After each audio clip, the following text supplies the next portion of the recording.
Titanic, Gone with the Wind, All About Eve, Emilia Perez. All About Steve? Let's have a chat about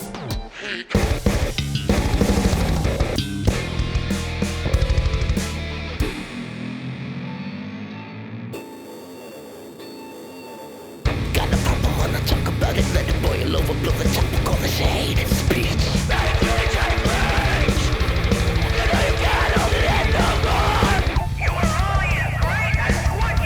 Once the taste is on your tongue, you'll only crave.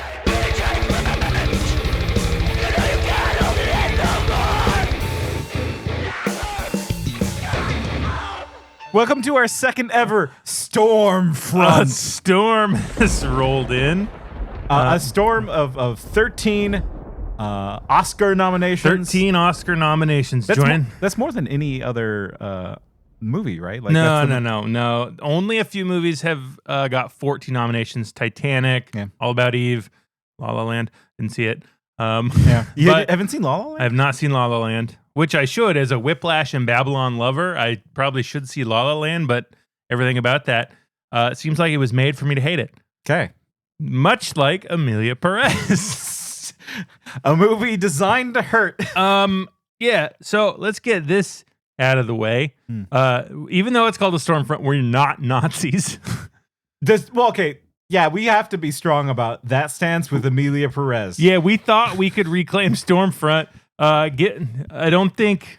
No, we hold on, wait. We can do that though because we have intercepted a Stormfront. Yeah. Yeah. We've suffered this so others don't have to. We have stopped the storm.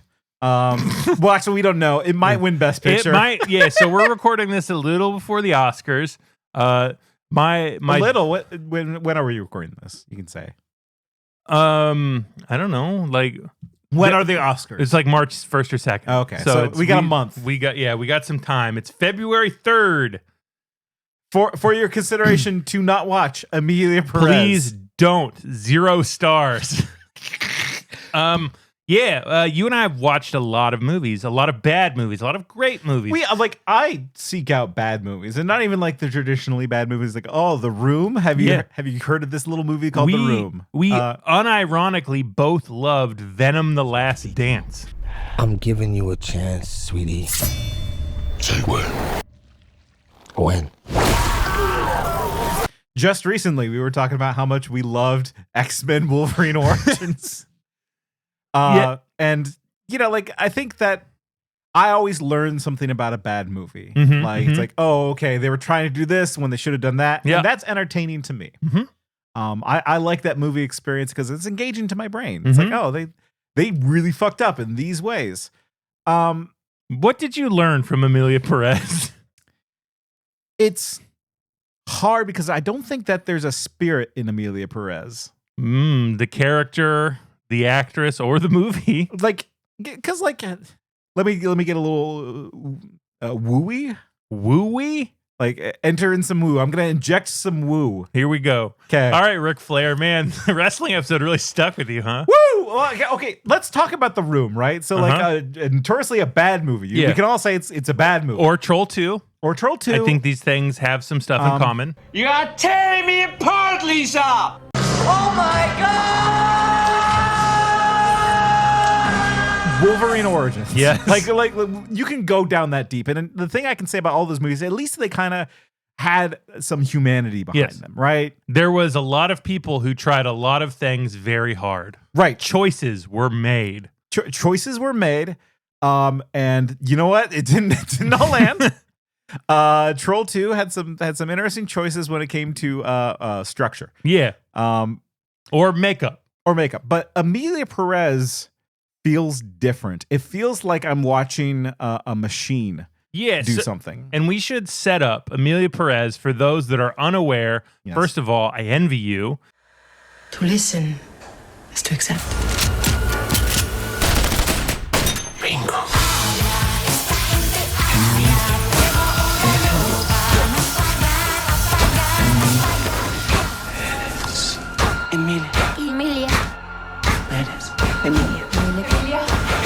And second of all, This is a musical about a trans woman living in Mexico, written by a computer and a cis white French man. Okay. Non-gay, I think. I mean, in the way that, French people are all kind of. Yeah. It's the smoking. Yeah. You think you say that with a straight mouth? I don't fucking think so. You can't drink wine and not be a little bit gay. Why are they always breaking baguettes? Baguette rhymes with faggot. I mean, come on. And I'm not saying this to be negative. We are fans of the gays. Yeah, some of us, half of this podcast would consider themselves queer. But, is it you talking about butts? Go ahead. And butts, liking butts doesn't make you gay. I know. I'm bringing what back. Are you, the writer of Emilia Perez? Where were we going with this? So this movie, Emilia Perez, is a musical nominated for 13 Academy Awards, being heralded by cis white people, some rich people. There's a lot of qualifiers. There's a lot of marginalized people that are also rich that have been claiming some ownership and the value of this movie. It's about a cartel queenpin, who wants to leave her. And if you're wondering why I'm constantly misgendering this character, it's because the movie does it all the time. There's a song called Mr. Mystery. So this drug kingpin, this Mexican cartel lord, wants to leave the life that they have to become and live as a woman. Like, they're transgender. That's the first. It's what the movie is based on, right? Yeah. When you look at the cover, it's like, this is a I think what Variety called it, a dazzling, gripping and dazzling. Yeah, like gender experience. Right? Like, it explicitly sells you as like, this is a movie about the trans experience. Yeah. Right? And hold on, let's get this out there. Yeah. We are not trans. Yeah. Because you asked a very important question before we sat down and watched Emilia Perez, which is, should we have a trans person to help us talk about the show? And I thought about it. I sat down and really considered, should we have a trans person helping us? And I came to the conclusion of like, you know what? No. Trans people have enough things going on right now. They really do. Don't need to be dealing with Emilia Perez. And I think that this is kind of like the trans experience 101 kind of thing to take on. Yeah, like, if you understand the trans experience or have talked to a trans person or know anything about it at all, you would see how this movie is evil. And easy to figure out why. It's not subtle. It's like if I wanted to figure out racism, so I watched Roots. Yeah. Okay, that's a bad example. Jazz singer. Yes, thank you. I mean, you watch Roots and then you watch the jazz singer and you're like, I get it now. Yeah. Or like Bamboozled. You watch Bamboozled. Yeah, okay. And then you watch the jazz singer and then you're like, I understand it now. We're going to put together a compendium of social issues you need to figure out and what to go back and watch. Yeah, so before Emilia Perez, I sat down and I watched I don't know, The People's Joker. I think that's probably the best one to go. Because I was thinking, like, I saw the TV Globe, but it's like, it's a subtle introduction. You could, if you didn't know the trans experience, misconstrue that movie, which a lot of people do, by the way. Right. They don't see it as a trans experience movie. Well, they're very stupid. Well, I mean, like, people who just aren't aware of that dialogue might not get it. Right. Whereas with The People's Joker, I think it's very explicit. It's very obvious. That's the whole point of the movie is she wanted to transition. Well, recommend both those movies, by the way. Great. 5 out of 5. 5 baggers, each of them. Right. So watch The People's Joker if you don't feel confident in your knowledge of trans people. It's shorter than Emilia Perez. And then go watch Emilia Perez and you're like, aha. But also, I don't need a trans person to help me with this. I've got this on my own. Yeah. So, oh man. Because it's not subtle. It's not subtle. It's actually quite mean. Right. Cruel, evil. Like, and I don't like to just throw these vague, big terms around, but I feel like it really is evil. It's an evil movie. Yeah. Where do we even start with the? Well, we failed in our first attempt to watch it. Yeah, we turned it off because it was so bad. I knew about this movie because like I was watching my TikToks on my smartphone. Mm-hmm. And the Emilia Perez song came on. Wow. You know which song though? Hello, very nice to meet you. I'd like to know about sex change operation. I see. Men to woman, or woman to men. Man to woman. From penis to vagina. Is it for you? For me. What would you like to know about it, madam? I want to know it all. What is the protocol, the techniques and the risks? How many operations? How much time do you need? Mammoplasty. Yes. Vaginoplasty. Yes. Rhinoplasty. Yes. Laryngoplasty. Yes. Mammoplasty. Yes. Vaginoplasty. Yes. Rhinoplasty. Yes. Laryngoplasty. Yes. Control laryngoplasty. What is that? Adam's apple reduction. Yes. Yes.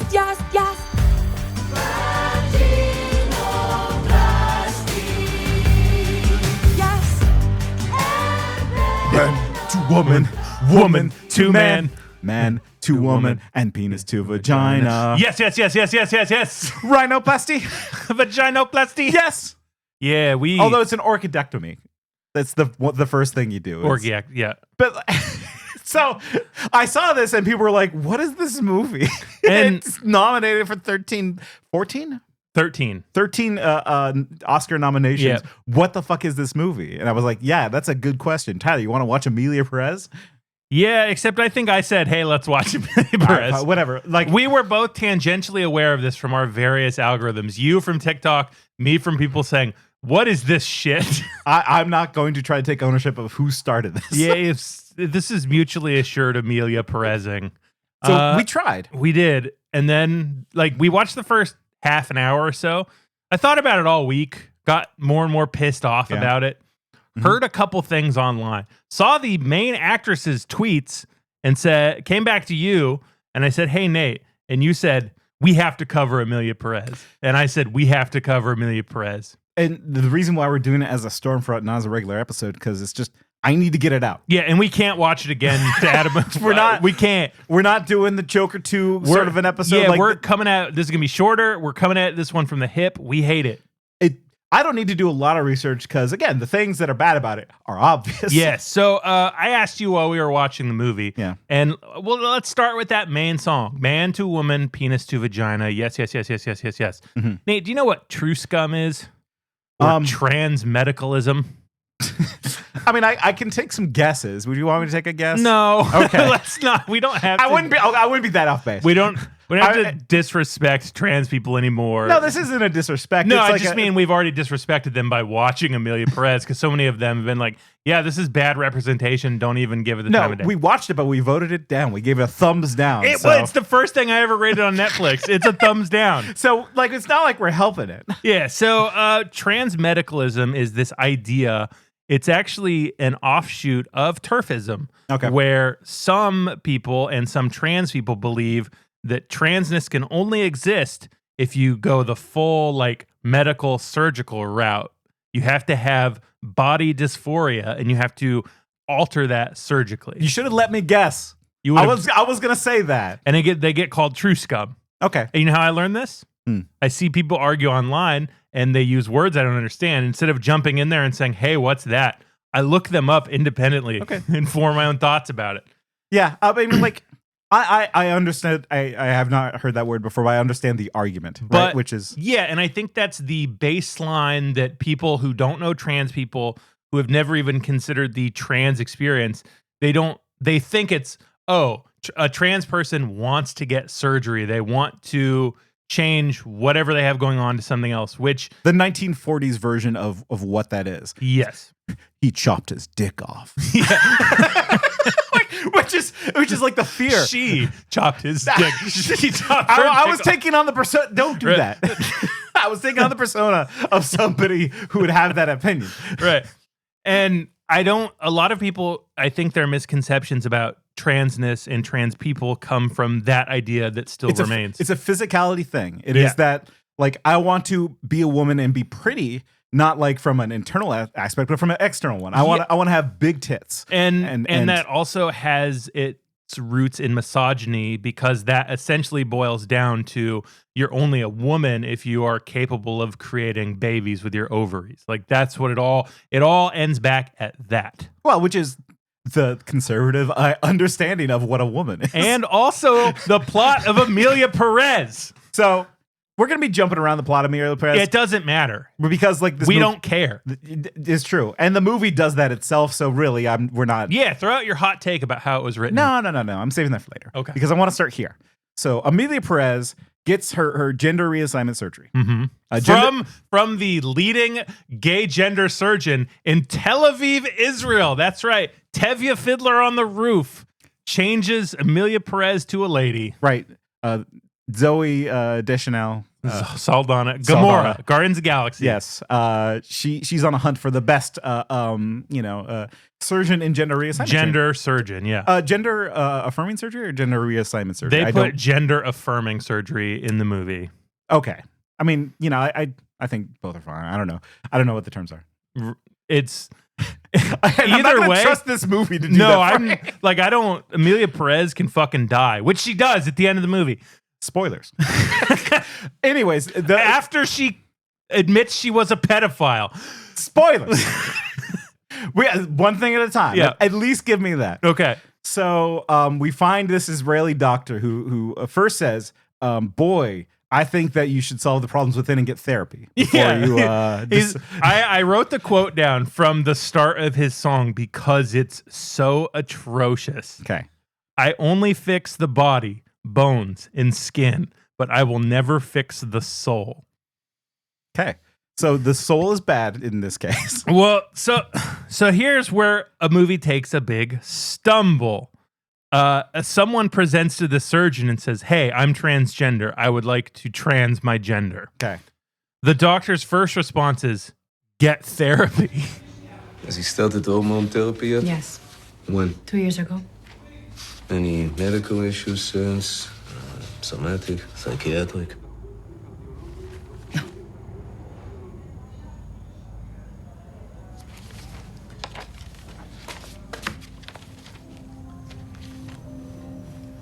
Lady, you know, I only fix the body, skin, bones, but I will never fix the soul. If he's a he, she'll be a he. If he's a she, she'll be a she. If he's a wolf, she'll be a wolf. If he's the wolf, you'll be his sheep. Lady, I've been a doctor since I'm 24. I fight and fix, will never stop the war. My door is not God's door. Lady, will you please tell your Mr. Mystery, instead of having plastic surgery, he'd better change ID. The movie frames transness first as a mental illness. I would say it first says it as kind of like a perversion. Yes. Like specifically a sexual perversion, right? Because the scene I was trying to get to was the scene after Emilia Perez wakes up from surgery and she's like, what happened? And then she takes a mirror and she looks down at her shining new pussy. Yeah. So, just right down at those legs. Yeah. The first thing Emilia does when she gets out of surgery is she looks down and the doctor's like pulling the sheet down. He's like venting out her pussy.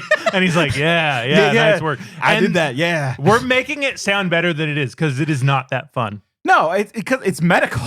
Yeah. But like it's goes back to this idea of what it means to transgender your gender is to chop your dick off and get a vagina. And this movie that confirms it. But like, I'm finally a woman now. My dick is gone. Yes. And we should also report when the drug cartel Emilia Perez, Mancito, I don't remember what Emilia Perez's dead name is, and I will not. Don't. It's very stupid. When she is revealing to Gamora that she wants to live as a woman, Gamora says, it's not that easy. You can't just be a woman. There's a lot of stuff involved. And the cartel guy opens his shirt and it's revealed like a horror movie that this person has breasts. Like the idea that a man would turn into a woman is horrifying. Right, and it's shot like a horror movie. And Zoe Saldana, and I say the actress's name, by the way, because we don't know her real. Rita. I remember it's on her diploma. They don't say it in the movie though. But like her reaction to it is, it wasn't like recoil in horror, even though the movie shoots it like you say, like a horror scene. But her expression is just, huh, right? It's not pro, it's not anti, it's neutral. Yeah. Like her character has no opinion of her own. And I can't stress enough like how cardboard she is to any new information about it. And so like, I think what the movie is trying to do in that scene is to say like, hey audience, what do you think about this? what do you think about oh man, this man has budding boobs now. What do you think about that? Like, without any opinion, and like this movie can't not be opinionated. Yeah. I think that's not the first mistake, but it's a big mistake it makes. Yeah, a big mistake this movie is that it tackles this huge issue that's become super important within our culture, especially right now, and takes no stance on it other than you're only trans if you have a pussy, or you're only trans if you have gender surgery. Right. Which is why there's that song, right? And like Zoe Saldana. Yes. I'm getting there. I'm learning Zoe Saldana's name. Don't. Go back calling her Zoe Deschanel. It's better. I'll do it. They both deserve it. I don't know if Zoe Deschanel. New girl taking some strays. Shit. But like that's why there's the penis to vagina song and why it's so jarring, because it shows that this person who directed and wrote this movie fundamentally doesn't understand the trans experience. Yeah. And that's why we had to watch it. Yeah. So let's go back to the actual beginning of the movie. Okay. Because there's also this other thing I kind of wasn't expecting. Because I watching this movie, like, okay, they're not going to do the trans experience well. Mm-hmm. I know this now going into it. Yeah. What I didn't, a fun little surprise, was that it also handles Mexicans poorly. And the country of Mexico and Mexico City, they don't do a good job with that. Yeah, in the first scene, the first musical number, Zoe Saldana is working a taco truck at night and a lawyer by day. No, she's not working at the taco truck. Yes, she is. What? She's working in the food truck. I thought she was eating. She's working at the food truck, not in the food truck. Tyler. No, she was working in the food truck. She gets off her shift to what? Yes, she was cooking in the beginning of the movie. Well, because she's a hustle cultural girl boss. Yeah. She's also a lawyer, Tyler. Yeah. It just goes to show that even fancy careers in Mexico aren't worth shit. Right. It frames her also as the main character too. Yeah. And she's like running through what she's gonna say in the like trial, or what her man boss is gonna say in the trial tomorrow, because she does all the work. He takes all the credit. What trial is happening? Like, so wouldn't you know it? There's a man who murdered a woman. Oh no. And it's her job to write the defense for him, even though she knows he did it. Now, see, that's good screenwriting, because her character, that's what she ends up doing is defending a man. Oh no. Yeah. Who murders a oh no. Oh God. Emilia Perez, you're cooking. Right. So it's called foreshadowing. Yeah. But a thing this movie doesn't do. Transphobic foreshadowing. Foreshadowing, but bad. Right. And in this musical number, they're talking about the violence of this crime and how violence is so commonplace. It's so commonplace, in fact, someone just gets stabbed and murdered in the musical scene and nobody reacts. 2 minutes in, there's just like a shivving that happens on the street of Mexico. Yep, and nobody cares. Nobody cares because, it's like... It's just, that's life there. That's right. They scrapping by every day, Just murder. And they don't care. Nobody cares about the murders. These uncaring Mexicans. I figured out who this movie's for. Liberals. Yes. Who hate Mexicans. These are those border hawk liberals. Oh, there you go. These are who Joe Biden was looking for. Yeah, we found them. It all clicks. We finally found them. Do you know what the director says about Spanish, by the way? What? Here, I should look up the actual quote here. Okay, here we why is the first result? Okay, Emilia Perez director, Jacques Aldude. I'm gonna say it wrong because fuck this guy. Yeah. Spanish is a language of modest countries, of developing countries, of the poor and migrants. So, you know, he has a lot of respect for Spanish-speaking countries. That makes so much sense considering, like, I didn't know he also hates Spain, too. That's weird that a Frenchman would hate Spain. That's crazy.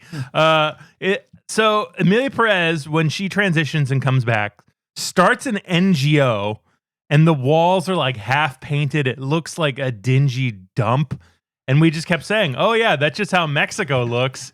Almost every scene, like these successful people, these people like lawyers and doctors and crime lords. You think they would actually have like nice houses and shit and like a good home base?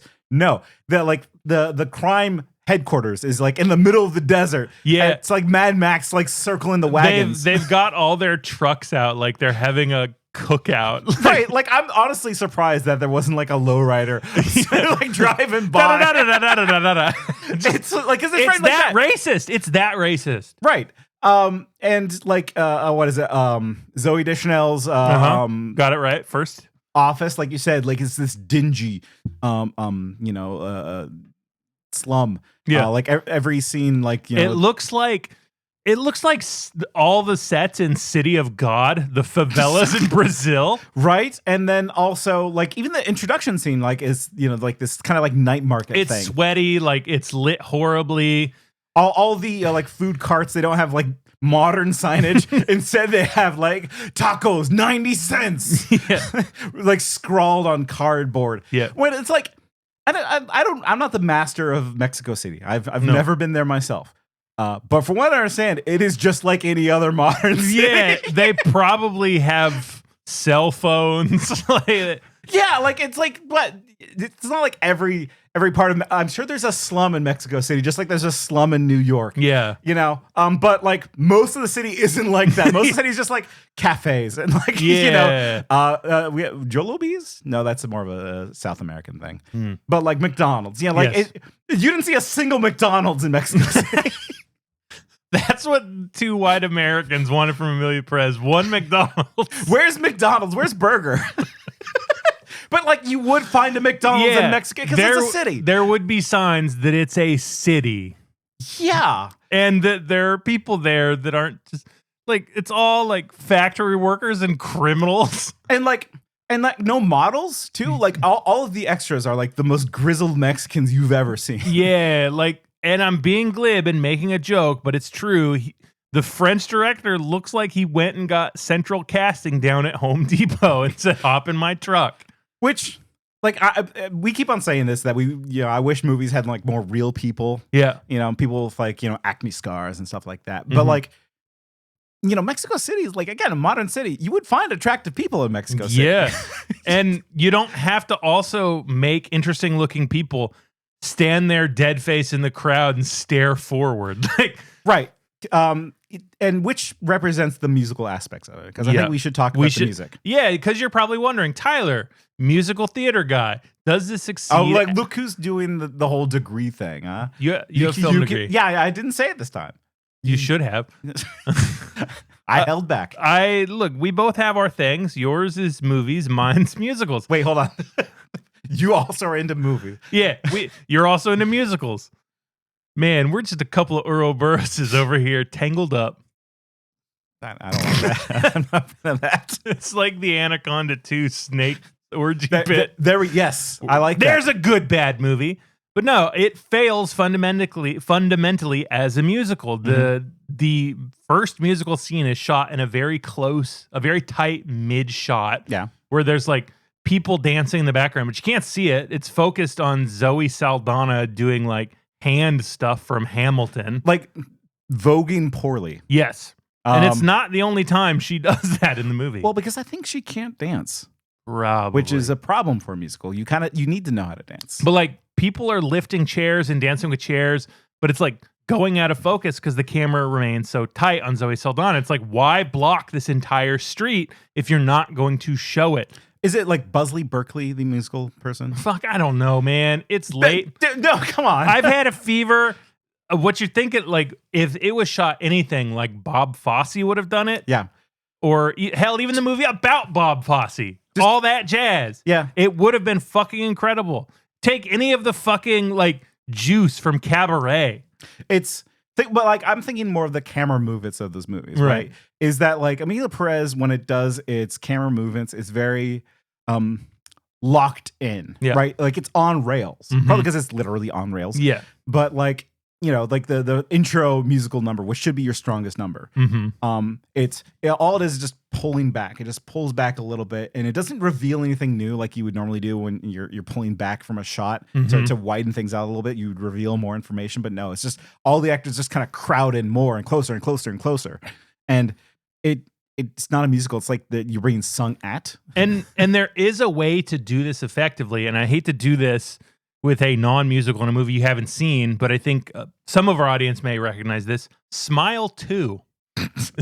So there's a scene in Smile 2 where the main character is being chased by a bunch of dancers because she's like a pop star. Yeah. And the camera stays tight on her, but the people are like lining the walls and crawling on the ceiling coming at her. So people and moving are just following the frame with her. Like, there's a way to do this where it looks visually interesting and not just weird. It's a small tangent. You know what's a good trope that's coming along? I'm thinking of Abigail, is the haunted ballerina. Yeah.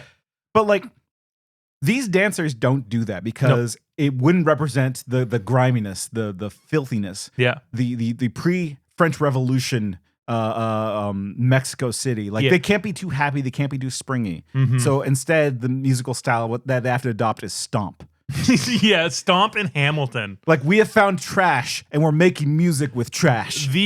Oh my God, the end when the movie suddenly turns into Sicario at the end with the gunfights. Yes. And they've got the lesbian soldiers loading their guns and passing them back and forth like fucking Stomp. Okay, but that sounds cool, don't? It's not.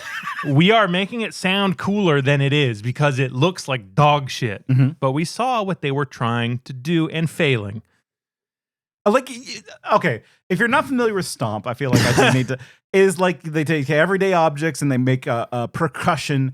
It's like a rhythm dance program. Right. Like that would tour and they had like specials on HBO. Very 90s, very a Blue Man Group, very. Yeah, like people turning over buckets and drumming on buckets. Or the big one is like the sweeping and stomping with the broom. Right. And they tried to do that with the guns, but like, they weren't able to, which is fascinating. Yeah, to me. they couldn't figure out how to do rhythm. Yeah, like what the fuck? Like you're a musical. You're a successful, well-funded musical. Like every military movie on the planet knows how to cock a gun and spin the gun and twist it to make it interesting. Not even movie. They got fucking soldiers to do that shit. They're like the most soulless people on the planet, like the destroyed soldier. They can do the rhythmic gun clicky clacky because we've removed their humanity to turn them into machines for killing. Right. You think that you'd be able to do that for a movie, but no. We used to be able to, and then because of woke, you can't. By the way, how well funded is this movie, do you think? Lots of money. So we should bring it up, huh? You like that? Yeah, that was queued you up. That was a really good one. So the first time we watched it, we were laughing at how many productions, how many screens for production companies were listed. And this time we counted. It feels like a joke. It's like 5 minutes of production companies. And listener, there are 12 production companies listed in a row, all while there's this like biblical chanting going on where a like slow pan into Mexico City and a close-up of a mariachi band's face. The movie opens with a mariachi band. This guy has like a glowing sombrero. Yeah. And he's singing "We buy mattresses, we sell mattresses" because it's a commercial being shouted through a microphone, and it's treated with like, because I don't speak Spanish, it's treated with like this religious gravitas, like we're gonna learn something. But it's like, this French guy was making a Mexican movie the same way an American director would make a movie about Iraq. Yeah, where it's like, like the rhythmic chanting in the background. Yeah, I apologize by the way for that. I'm trying to illustrate the thing. Nate was trying to do the Kingdom of Heaven soundtrack, the Zero Dark 30s, the Hurt Locker, all of it. I love you, my Muslim brothers. Don't. Yeah, we are well-known Yakubians. That's not. Yeah. Yeah, it is. We believe in Yakub. That's right. We are Yakubians. Okay, but like that's the way that they directed this movie. And like that. So The filter is the piss yellow filter that you know and love Mm-hmm. from they went over to Breaking Bad. Yeah, they popped down there to say hello to fucking Gus the Chicken Man. Yeah, and like since they never really left Mexico all that much, it was always in the piss void. Yep. Unless they went to Switzerland. Which it was a white void. Yeah, no, it's pure white. It's white as snow. Nate, I got a question for you. Yes. To get away from how this movie looks like dog shit. AI backgrounds during a 3-way call, by the way. There were so many AI backgrounds. Like I was like the big one I pointed out was the establishing shot of the new villa. Mm-hmm. Because Emilia Perez buys a new villa to reunite with the kids. We'll talk about it. Yeah. But the shot itself was warbly, Mm-hmm. and it had the gloss of AI.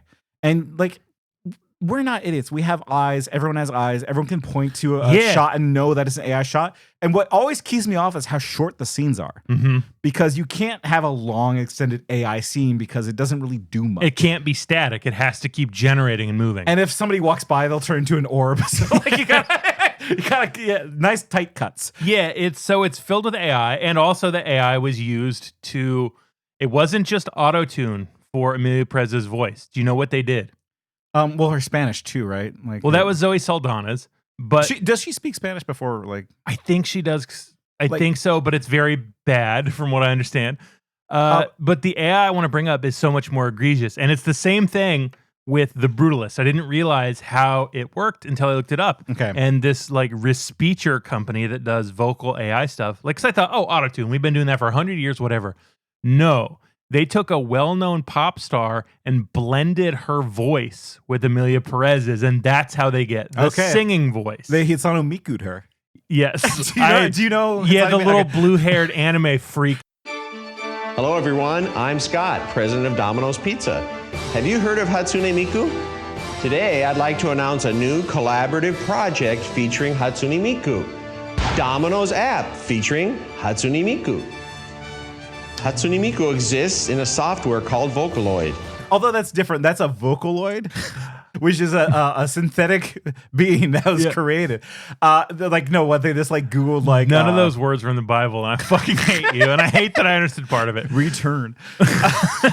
But no, what is, so they just Googled like I don't know who Some pop star, like they blended it with a pop star. pick one. Beyonce.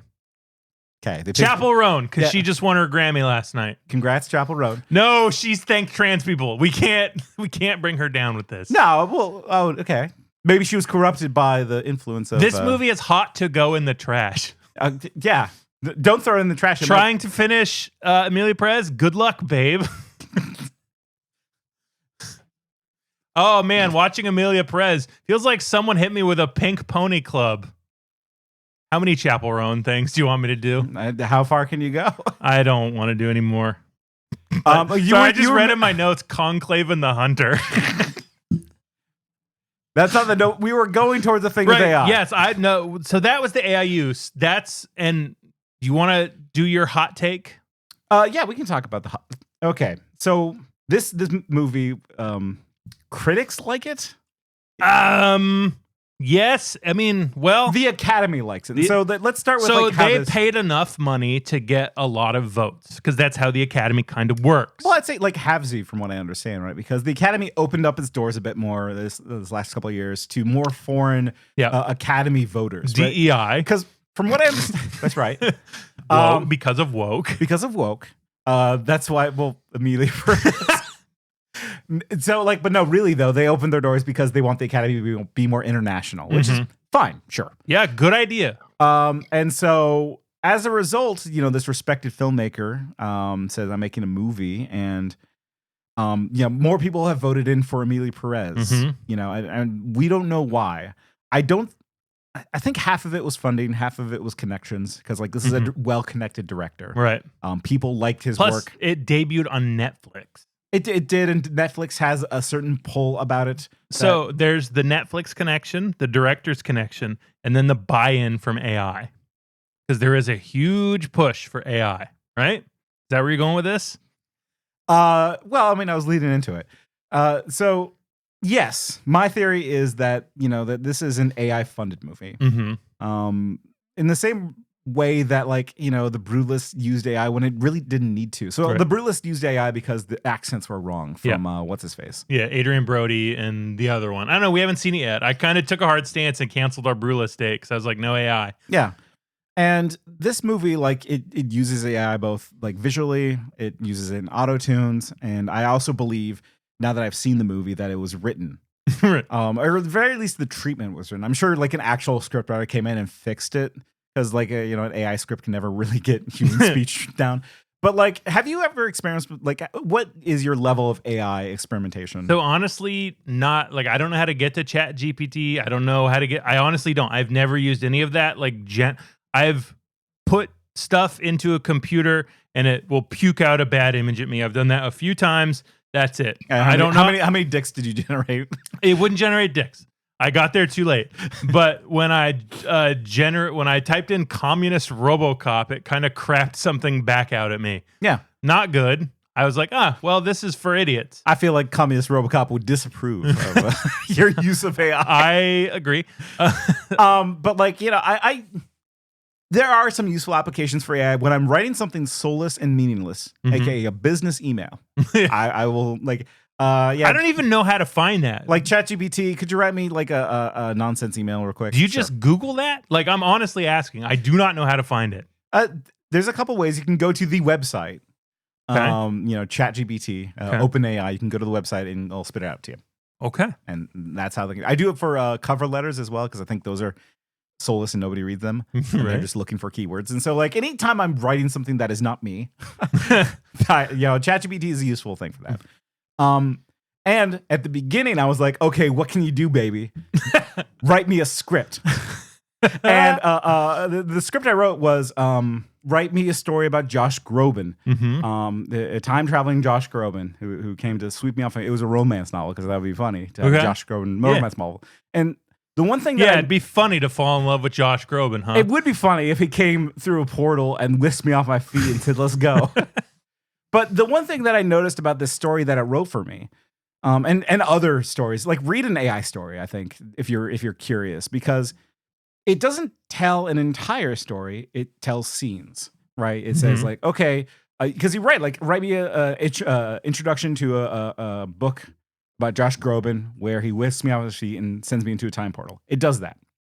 And then it's like, okay, what next? Write me a scene about Josh Groban singing me a song about how he wants to spend all time with me. And it does that. But it doesn't refer back to the older material so much. Like it doesn't like connect them in a way that an author would, because when you write something from beginning to end, you kind of have an idea of the way it's going to connect from scene to scene, the way it flows from scene to scene. And Emilia Perez falls into an AI writing trap where the first scene is disconnected from the second scene, which is disconnected from the third scene. Like it doesn't know where it's going. Right. Would you say that's a fair description of Emilia Perez? There were several times during this movie I looked at you and I said, I don't know what's going to happen next. They've given me no indication where the story's going to go, because at one point, Emilia Perez starts digging up all the dead bodies under Mexico City that the cartel killed and starts returning them to the families so that they can get closure. So here's the prompt for that.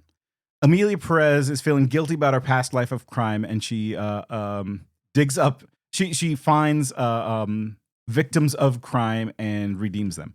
And that could be a prompt that produces the series of scenes where she does that. And let me ask you, does that connect with anything else in the movie? Does it like, is it referred to, is it like hinted at the beginning? Is it like, you know, have closure at the end? Nope. Like, could you remove that aspect of this of Emilia Perez where she is trying to redeem her past crimes from the movie, and the movie would be unaffected? Yes, and honestly, I think they should, because it'd be 50 minutes shorter. It's 2 hours and 20 minutes long. Right, and you can do this with any of the scenes, right? Yeah, you can remove all of them. Yeah, except like the scene where they go to Switzerland. Yeah, like okay, yeah, we should explain that. So when Emilia transitions from man to woman to man, she yes. Before transition, she had a wife, Selena Gomez, 2 children, she, for some reason, sends them off to Switzerland, fakes her own death, and transitions because this movie's idea is that to truly be trans, you have to destroy your life completely before.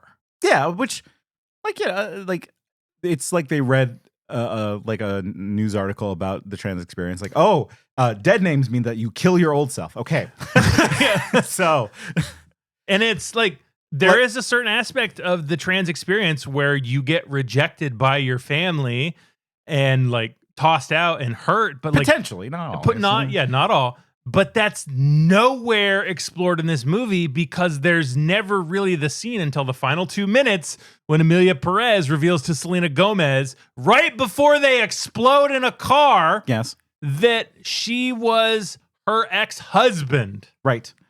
That was prior to Emilia Perez saying, hey, I met you when you were a minor and I'm significantly older than you. Also, I'm a sex predator. Yeah. Oh yeah. No. Yep. So Emilia Perez is a pedophile. Yeah. Whoops. maybe on your trans story, you don't have the main character be a pedophile. Yeah. Like, here's the thing. I'm not saying that in a trans story, the trans person has to be perfect. No. Like, in fact, that would be interesting. You know, like an actual like trans crime lord who is horrifically violent. That would be a good story. Yeah. I would watch that movie. In like, a fucking heartbeat. Yeah. Yeah, sure. But like, this movie doesn't approach it that way. No. Like, how would you earn that movie? How would you earn the like cool trans crime lord movie? You would have a trans person write it. Okay, that's number one. but like as far as the story content goes, like, how would you approach it in a healthier way? Well, like, if you want to do Emilia Perez, this story, you get rid of Zoe Saldana, you make it completely about Emilia Perez and how her transition doesn't affect the cartel shit at all. In fact, it makes her better and happier, which makes her a more effective cartel killer. That would be a much more interesting story because when you become self-actualized and feel like who you really are, you can excel in aspects of your life that you couldn't before. But Tyler, they do address like moments of actually feeling happy because like this crime lord pre-transition just wasn't feeling happy, wasn't feeling like their real selves. And after transition, it seems like that was the case too. They didn't feel like their real selves. They only felt truly happy and truly alive when they're atoning for their violent crimes. So that doctor was right. She should have gotten therapy. As it turns out, yes. So, but like that's what the movie's saying, right? Yeah. Like, the movie, it uses the idea of transitioning and transness to sort of sell a message with saying nothing about transness. It's almost like, and here's my real hot take, this movie didn't need to be about a trans person. Yep. You could have removed that entire thing from the plot, and it would be unaffected with the message it's trying to say, which I think it's trying to say is you need to own up to your past. Yeah. Like that. Like if I had to like assign a moral to Emilia Perez, it would be you can't hide from your past. Yes.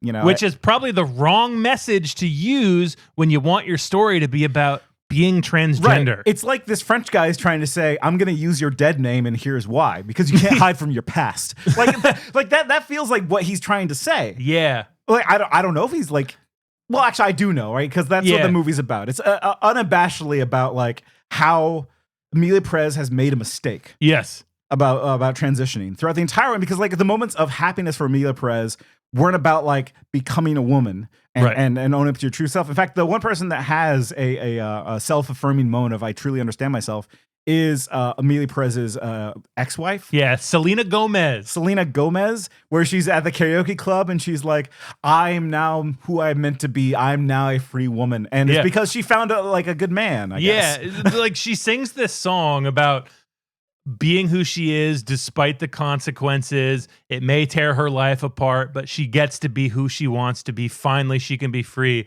And I looked at you and I said, man, if only there was a character in this movie who made a big life-changing decision and it affected everybody else.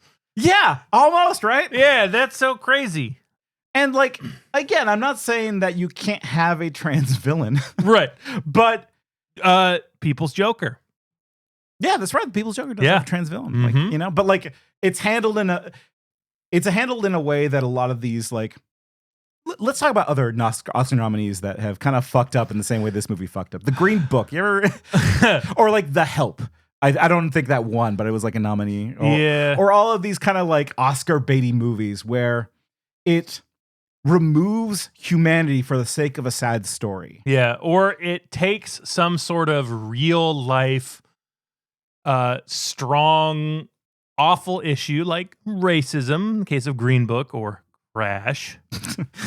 Or Crash. And uses this story, like uses that exploitative idea of it as a way to make the viewer feel important for having watched it. Yeah, solicit unearned and misunderstood emotions. Yeah, to get some catharsis on someone else's behalf. Right, and that's why Emilia Perez is trans in this movie. Yes. It's not because they even were interested in the topic. To be honest, like, because like if you just even scratch the surface, if we got to know the name of this guy. What's his name? Who, the French guy? How do you pronounce his name? Jacques Audier. Let me see it. Jacques Audier is how I'd say that. Why, Jacques Audier? I'm sorry, French people. Like, I'm sure there's some cool French people on it. But like the reason why Jacques he earned it. Fuck him. Fuck him forever. Right. If he just read a book, that's all he needed to do. He just needed to read a book. And then he would have made these mistakes, these basic ass mistakes about like what, or even a YouTube video. Or maybe had an understanding of why trans people and the trans experience has become what it was, because the very first time we're introduced this character, he's invading a woman's bathroom. Right. It happens a lot too, where Emilia Perez invades a space of a woman. Yes. Like this. And it's treated like like she's a threat. Yeah. And like the second time it happened, I was like, this isn't like a pro-trans movie. Like, this is an actively anti-trans movie. Yeah, so I'll set up the scene. Selena Gomez wants to get married to the new guy and take her and Emilia Perez's kids away. And Emilia Perez, the only thing that she really loves is her children. Yeah. And she wants to keep the children to her. And Selena Gomez is like, no, we're going to move somewhere else. And then Emilia Perez becomes the man again. Like, does the man voice, assaults her like a man, basically says, this is why I'm better at basketball than you. Like, yeah, he turns into the Batman from like, this is why you wear a hockey mask. Which again, like, you know, like vocal training is a touchy subject. Like, I wouldn't want to talk about it. I'm not qualified. But I mean, also Emilia Perez did have, you know, Adam's apple shaving surgery. They mentioned in the song. Doesn't matter. But like the point I was trying to get at is like, boy, I wouldn't touch that. That's a complicated. It's like, guess what? I'm not going to talk about the physical aspects of minorities, because that would make me feel uncomfortable. Yeah, and it's like, it just proves that he has no idea that transness, he thinks it can just be erased when someone's pissed off. Like, they're always who they were before, just under the surface, which is fucking cruel. It's evil. Which goes back to the moral of the story, which is you cannot escape your past. Yeah. Which in this context is you can never become a woman. Right. Is what the actual moral of the story is. Yeah. Like, you know, it's like, oh, you can't erase your violent past. You can't become a woman. You are who you are at birth. Yeah, that's it. Or you are when you establish yourself as that person. Yep. Sorry. Which, woof.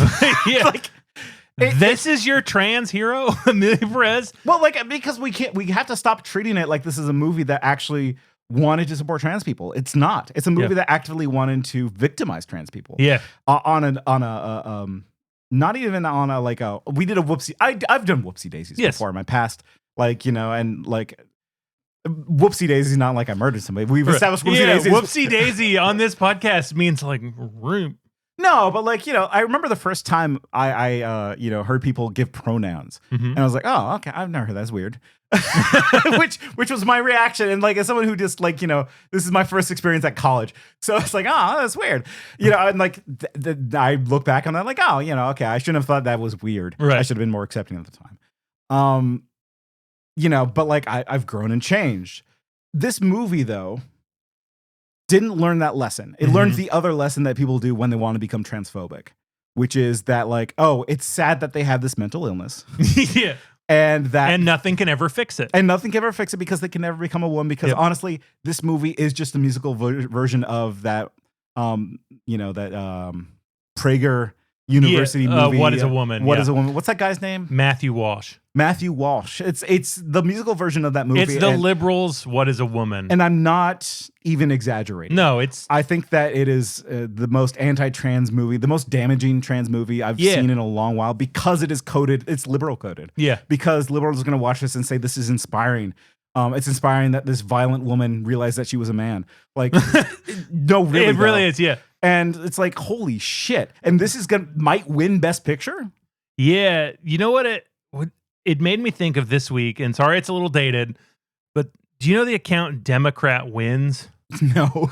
There's an account on Twitter called Democrat Wins, and this week it said, first 2 weeks of Trump's presidency, he only deported 11,000 people. In the first 2 weeks of Biden's presidency, he deported 30,000. Democrats win. And like that's a satirical. No, that's serious. Because I can't tell. That's what that's what this movie is. It's like, I think you're exactly right. It's evil, it's transphobic, it's cruel, and it's going to get lauded for, well, I mean, it is. It may not get that now because once it came out that the actress Emilia Perez was this blatant racist, Islamophobe, hates the Middle East. But like when I skeeted, like Emilia Perez is the worst fucking movie, so and so, and I inserted a clip of the Vagina song. Men to woman, or woman to men. Man to woman. From penis to vagina. Some like French people came on and said like, well, you just don't understand it, you stupid American, so and so, yada yada yada. And it's like, I need to kill, here's what I learned from this movie, is that I need to kill this part of myself that wants to like say like, maybe they just didn't understand it. Yeah. Maybe they just don't understand trans people. Maybe they're ignorant. Because like, I need to like not give them that grace, right? It's like, oh, yeah. Like those people that say like, well, we didn't, like, we're better at deporting immigrants, right, or like, we should deport all the Mexican people that voted for Trump. I want to say like, they're just being reactionary, like they're not actually like that, but no, they are. Yeah, that's in their soul. Yeah, we can't afford them that because right now you try to make this movie with every single thing in the last 10 years that have happened for trans people. You try to make this movie, and this is what you say. Worst fucking time.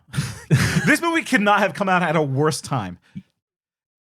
It's evil. It's evil. Right. So I'm thinking for like other, like, I feel like we're focusing on the trans thing more than we're focusing on the, what's the Mexican phobic? Like xenophobic is Asian phobia, but like what's a Hispanophobia? Yeah, let's go with Hispanophobia. Yeah, like, what more do we need?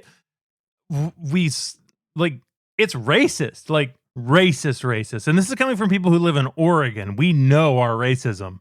Yes. It is.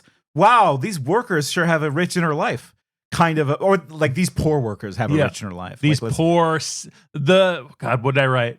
Oh God, it was like the noble Mexican savage loves only rap music, right? Because that's what the rich Israeli doctor's like. I can't stand this music. And Zoe Saldana's like, don't tell them to turn it down. They need it. It's like, what? Jesus. Excuse me? Right. Well, because like they live in the desert and they listen to their rap music in their big trucks. Yeah. This sounds like it's like written for comedy. This is like an Onion article. Yeah, it's not. This is sincerely what the movie does. They're like straight-faced. There's a child song. I want to talk about the child song. Oh God. Right. You smell like my papa. My papa. You smell like my papa who made guacamole. Yeah. Not joking. That's a lyric from the song. You smell like tequila and guacamole. My papa, my papa. My papa, you smell like cigars. Like, it's feels like a joke. But it's not like all like extremely racist and bigoted and transphobic stuff does. It always feels like a joke. Yep. Like it feels like a joke when Zooey Deschanel got that call in that bathroom. Like, hello, I'm the evil trans woman, and I'm here. Do you have any tampons? That was she. Okay, so you gave me shit. You gave me shit for this, but in the opening scene, Zoe Saldana asks a woman for a tampon to go to the bathroom, and I'm like, that's an odd choice to make her ask someone for a tampon. They're not usually that graphic. Then I got, this is the trans movie. Then as soon as she's in the bathroom, she meets the trans woman. It's like, this movie loves genitals. Loves genitals. Like there's some dancing. Obsessed. There's a dance scene with Zoe Saldana. Saldana. Where she's like talking about the corruption of Mexican politics and dancing on tables. Like, this is a senator that sold out his wife or whatever. Yep. And then she's like, oh, this is the dyed blonde who dyes her hair, but it is not dyed down there. And she rips off a part of the blonde wig and puts it on her, like, her vagina and says like, but starts it's not masturbating and right. Like, it's like, it's not like it down there. It's like, what the fuck are you doing? Yeah. Like, what? And like, listen, I'm famously a straight man. Yeah. Everyone, don't say that I'm gay. Don't say it. I would never say I that. get so mad. My boy straight slimed up from pussies only. Right. Famous. Look at that. Me doing homo reductionism. I'm a humble vagina fan. Right. But like, really, like, I'm going to talk about my sexuality for a second and I apologize. Whoa, I'm going to take my headphones out. Gross. Is that like, I'm not like, ooh, a vagina. Ooh.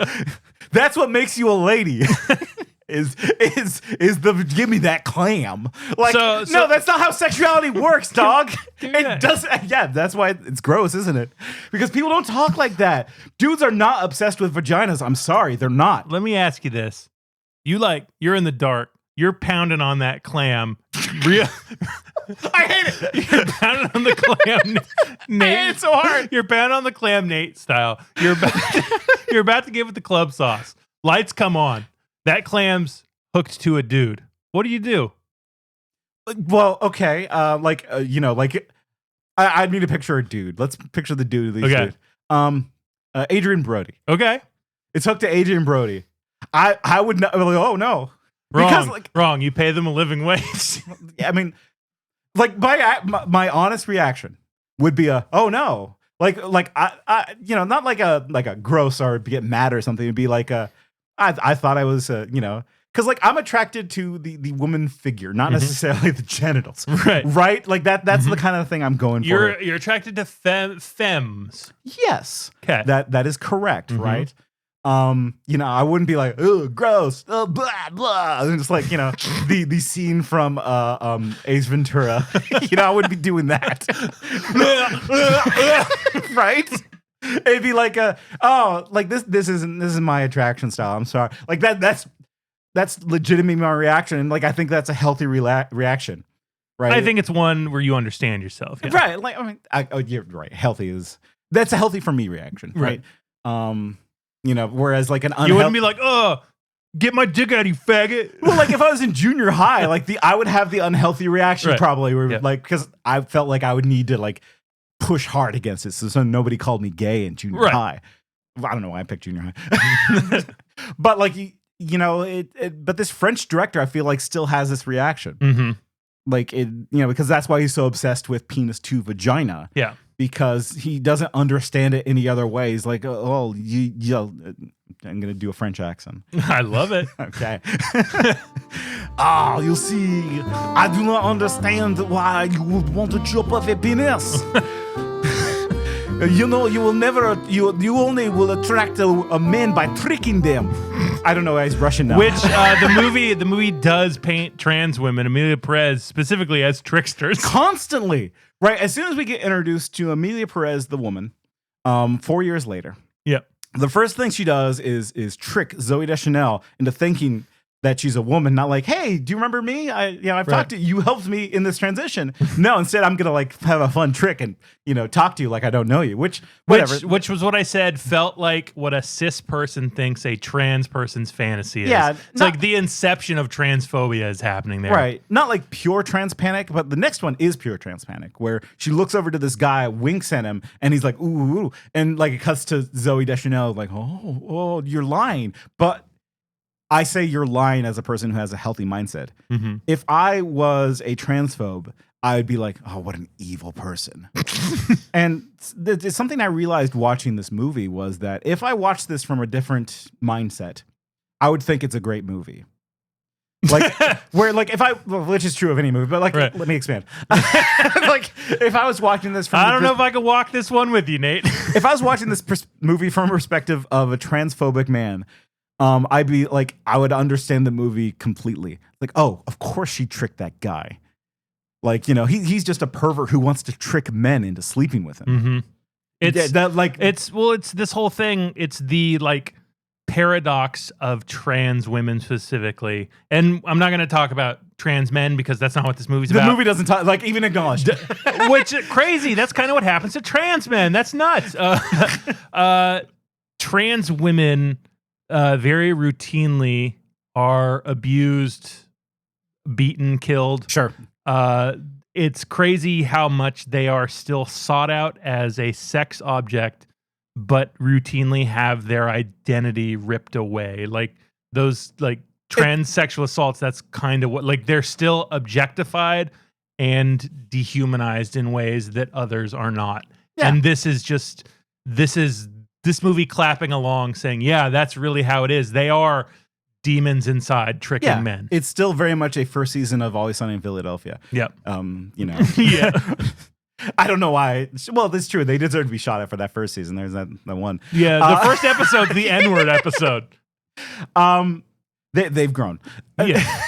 But like, you know, it not just buys into that idea, but it reinforces that idea. And like it reinforces this idea within like transphobic men that like all trans women desire is to trick and to fool. Yeah. And, you know, it doesn't even conceive the idea that Emilia Perez has actually become a woman. Right. It can't acknowledge it. It doesn't do any of the internal exploration that transness itself is or does, like as explored in The People's Joker, where she's talking about how she felt and why she felt that way. We don't understand how Emilia Perez feels or thinks about things at all because she never says. Which is why I Saw the TV Glow is great. That's a real internal journey. Yeah, yep.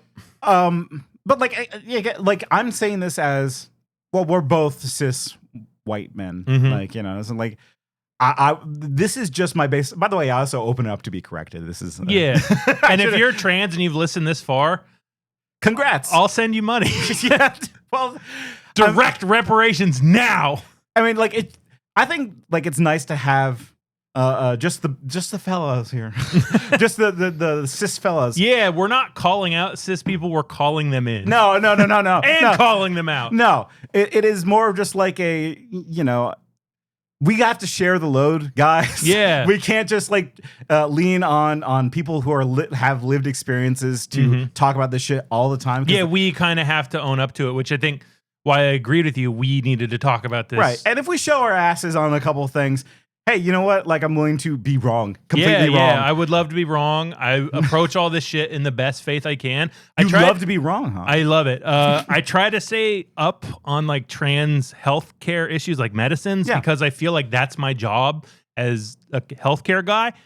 I'm interested in this stuff because it directly affects the people that I work with, that I know, and that I care about. And it's just good to have a nice, healthy experience for your fellow person. Yeah, because access, like a trans person's access to me is probably going away in any way that's kind of safe. So if I know certain what medicines are for or what keywords or what they're called, I can sort of let them know, hey man, I'm cool. Hey gal, I'm don't sound cool. Like you're a drug dealer. Well, you know what I'm trying to say. Yes, like you're trying to be cool. You know, you got to learn this stuff so you can speak to people at their level. Because if a trust signifier, like hey, you can trust me. It's fine. Yeah, like I promise I won't be weird. Like whenever I have a like younger patient come in and they have like teal hair, I always give them my pronouns. Sorry, damn. Really? No, We should bring back the handkerchief code. It's back. Yeah, it's back. It's just hair. Do we want to look at our notes one last time? I think so. How much we said we're going to go shorter, but I'm noticing it's not that much shorter. There's like, there's a lot of vagina imagery in this movie. Yeah, there's tons of yonic imagery. I know you hate that word. I don't care. I learned it. Emilia Perez herself is constantly wearing yonis. Yeah, she's got yonis all up in her shit, dog. She's yoning up. Oh God, the map of Mexican faces buried under the map, or buried under the town. Yeah.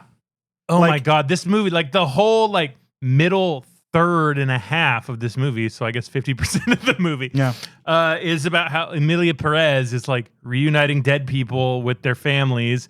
And like, which means that Mexico City is built upon corpses. which all cities are, yes. But this But, is like- this is like a white person's idea of what happens in Mexico. Like it's so war ravaged by the cartels.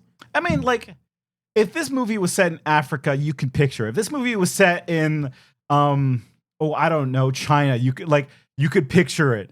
If this movie was set in like any other place that has been smeared by the colonizers, like you can picture what this movie represents. Yeah. And again, it's one of those things where like I keep on tricking myself and thinking like, oh, we've moved on. Nah. Well, yeah, right. Like, But no. yeah, we have because I do the same thing. Because I don't hang out with shitheads.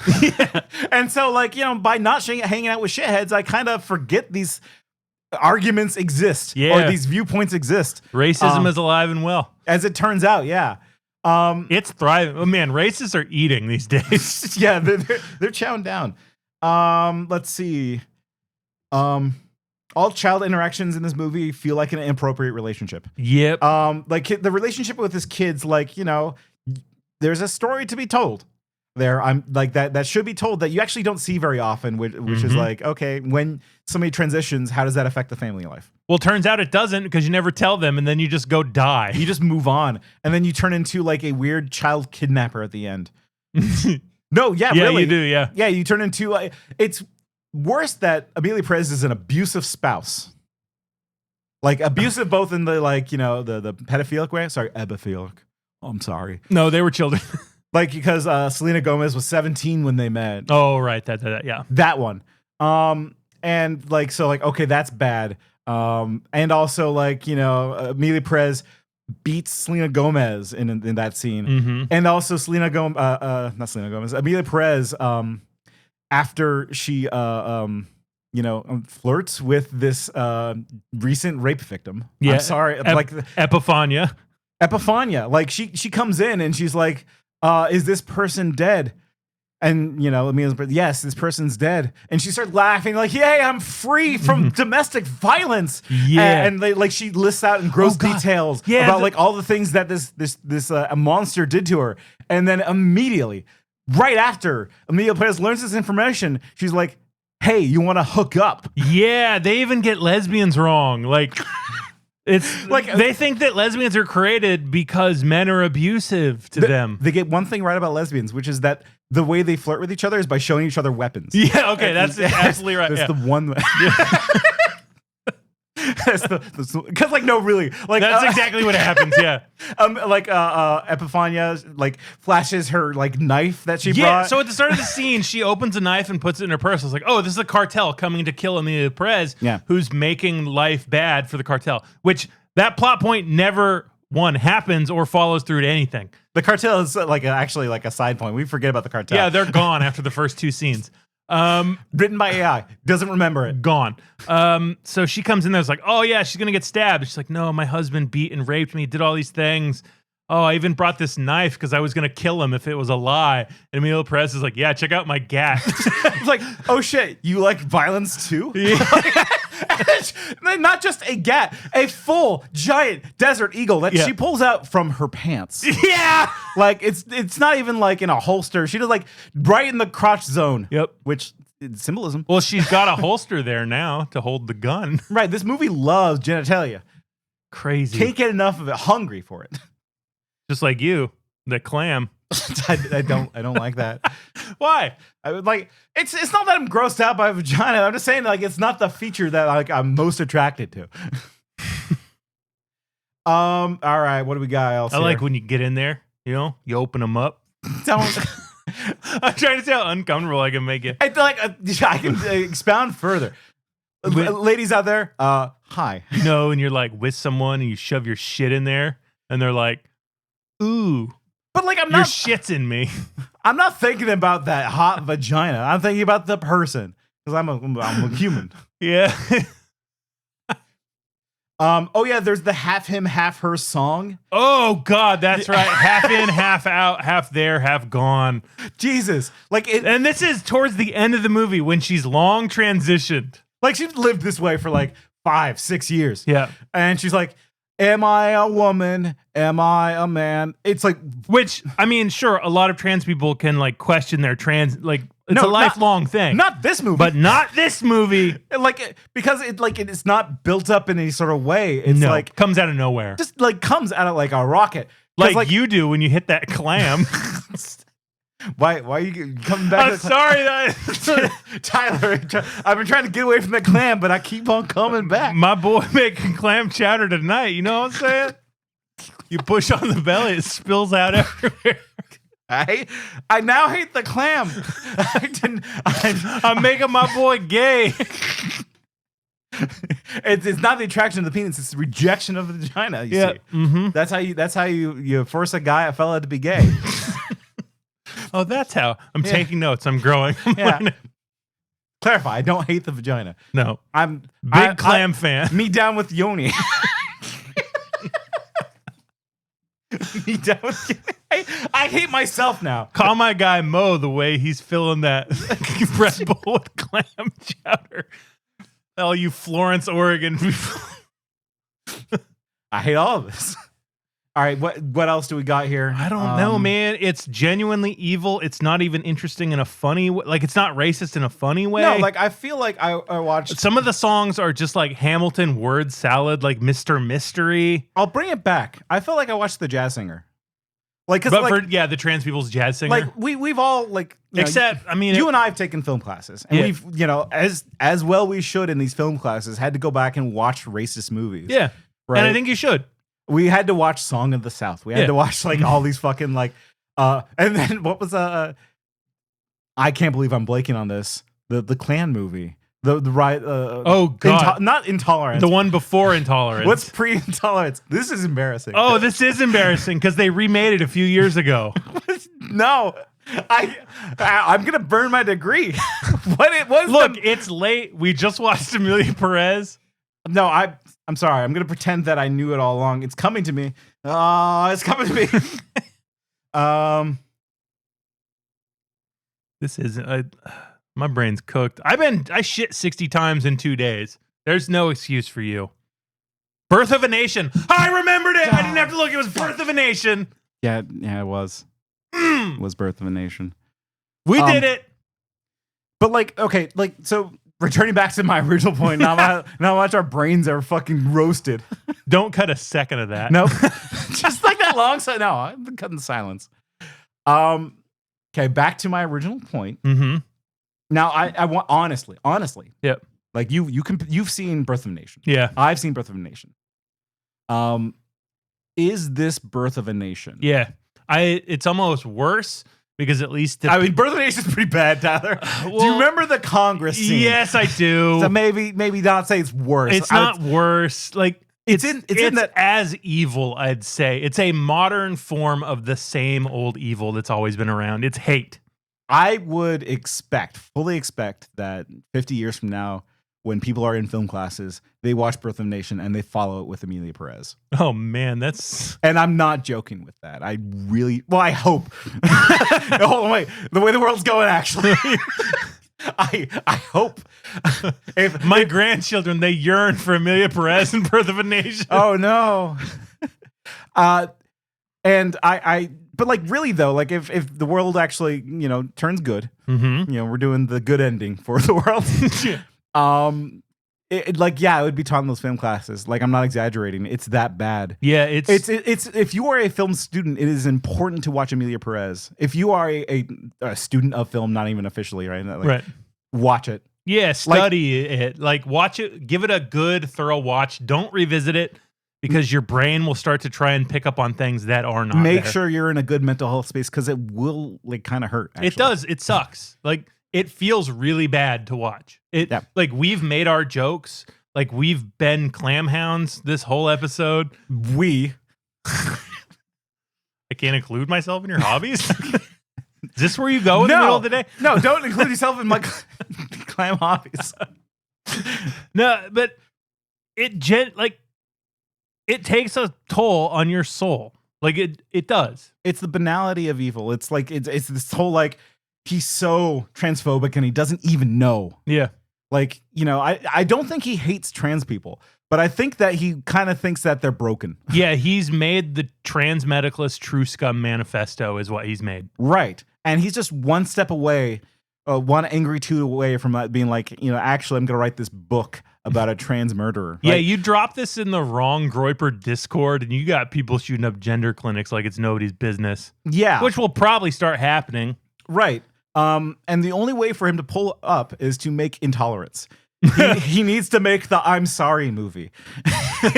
He really does. Let's what's that movie where it's like they've made everybody trans? No. Well, we know that we know the start of that movie is called Johanna Sacre Bleu. Yeah, we did watch. Which, like again, the kids are all right. Some kids are all right, well, not those shooters. No, but like those Mexican theater kids are all right.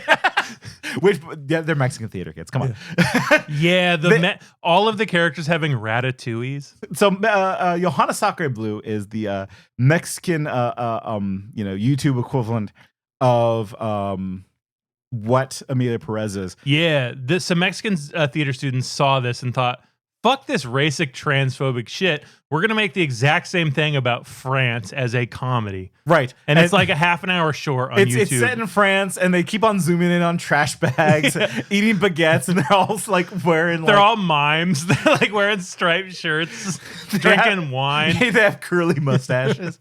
Like it's just like owns. It's like they roasted it. Like it's not in English, so that's nice. Yeah. Another complaint. This movie is half in English. Why? I don't know. It's set in Mexico. They don't even go to America. No. They speak English in Sweden. Like right, and right. Israel. Ugh. Like why? So we know why, right? We know why. It's meant for because 12 production companies. Yeah. Everybody's got a hand in there. But like asshole director. What's his name again? Jacques Audier. Jacques Audier. Make Intolerance. It's gonna be a movie about you specifically learning your lesson. Yeah, you should let every trans person come and spank you and film it. No, like he should make a movie about like a shitty straight guy, who like wipes his butt and feels a way about something, and like he just like doesn't know how to deal with it, so he gets like the dude wipes and he goes like wraparound shades and he transitions into a monster. You want him to make chud. Beau is Afraid?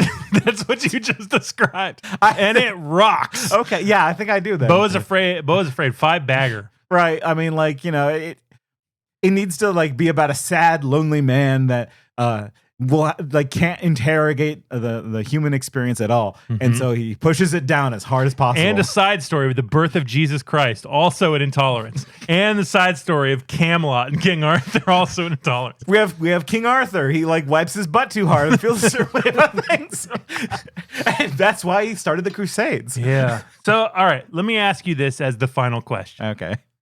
Does it win the Oscar? Maybe. Like, honestly. Something that's been really reassuring is how much everyone hates this movie. Yeah, that sure is encouraging. But everybody felt the same way about Crash when it was up against Brokeback Mountain. Nobody liked Crash. They felt this way about a lot of movies that win Best Picture. Green Book. That's right. What movie? Coda. Coda. Yeah. What other like ass movies that have won Best Picture? I don't know. I tend to forget them because they're usually ass.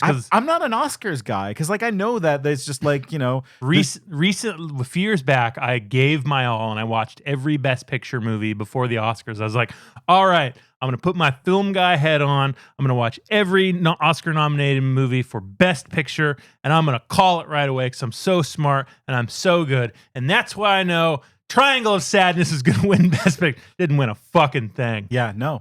So I stopped caring. I haven't seen Wicked. That's right, nominated for a shitload of awards. Here's what we know. It's weak competition.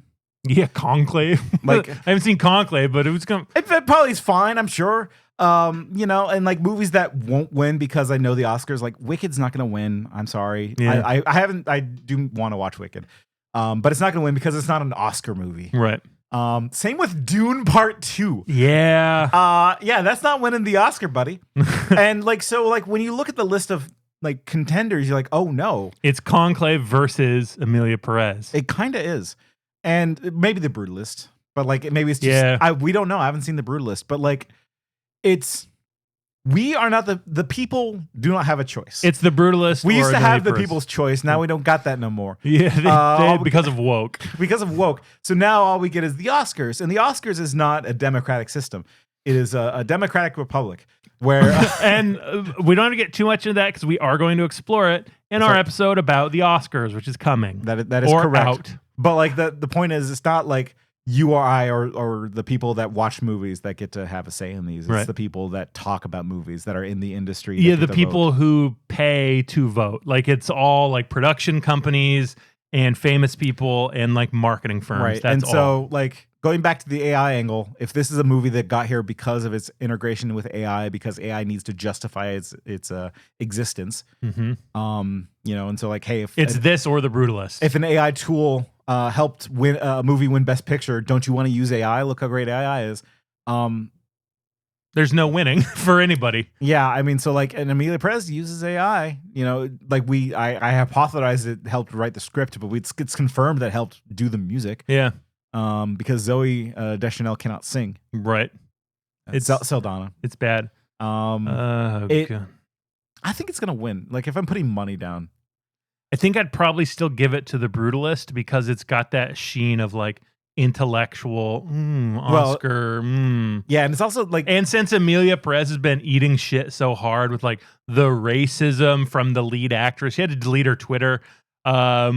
The like, oh, everything's AI and Emilia Perez. It's only a little bit in The Brutalist. It's like, well, one of these is kind of eating shit more now. This time, the Oscars will realize the movie's bad and the people made it are bad, and they'll vote correctly. You're right. Emilia Perez is gonna Emilia Perez forever. You forget we're living in the land of Trump. Where bad is good. I keep thinking, well, because we're living in Trump, there's no way a trans movie will win. And it's like, this one would. That's why it's going to win, because they're going to say, this is the trans movie, the best picture. See, Trump, you don't win. You will not replace us. And on the other side, see, this is why the trans movie is going to win. Look at this trans monster. You know, like, because really, it panders to both sides. Ugh. I hate Emilia Perez. It's don't watch it. Watch it if you are of sound mind and sound body, and you want to see some. And real you study film, yeah. And you want to see some actual hate, yeah. Like us, we're sickos. Yeah, we are sickos. We're right there at that window saying yes.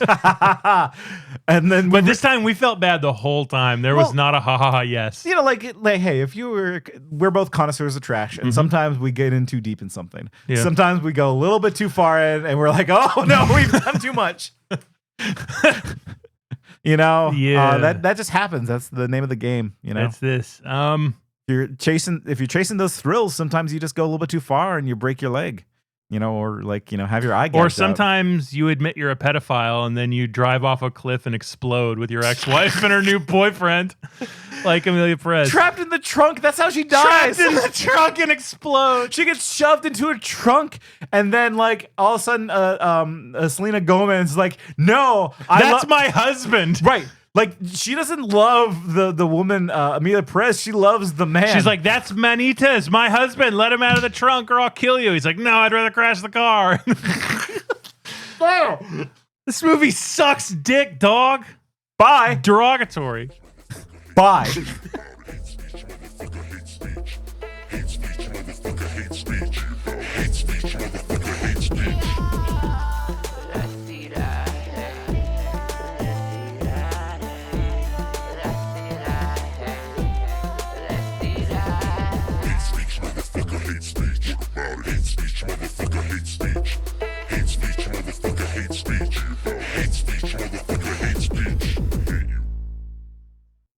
Make sure to check on the men in your life. But not Emilia Perez. She's a woman.